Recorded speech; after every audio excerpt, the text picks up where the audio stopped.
The New River winds through the rugged hills and valleys of the Blue Ridge Mountains.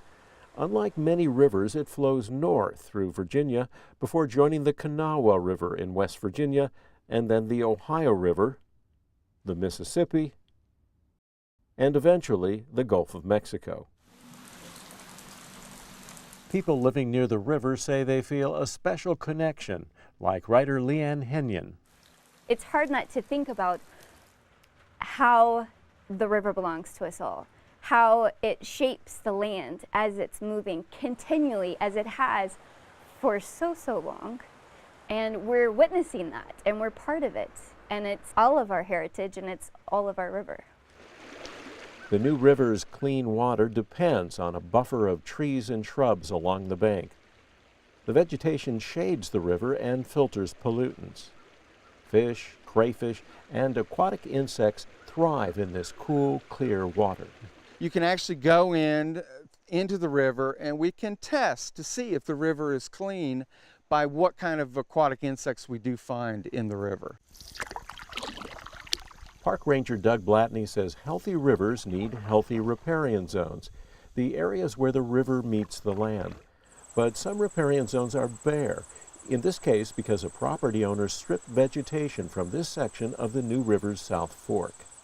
Here we have it weed-eated all the way down the bank. This has happened just this year.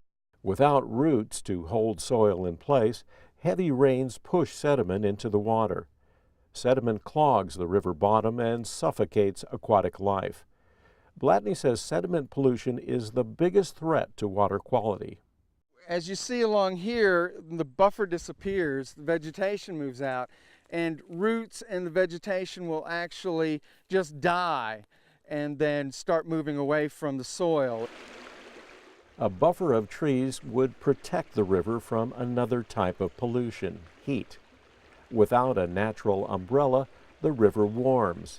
That threatens native species. Especially up here in the mountains, we have cooler temperatures. So all the aquatic life has adapted to be able to survive in those cooler temperatures. Blatney says when newcomers buy property on the river, they often don't appreciate how buffers protect water quality. Rather than view the river through a screen of trees and bushes, some property owners clear the area along the banks. Everybody needs a place to relax and enjoy, and that's why the state parks are here. But we have to do it in a way that also promotes the river health. Farming can also harm the river by sending sediment and chemical runoff into the water. Some farmers remove buffers near the river where the soil is fertile and the land is flat. It's a delicate balance between productive human activity like farming and preserving the natural environment where healthy rivers can thrive. That concerns Appalachian State biologist Robert Creed.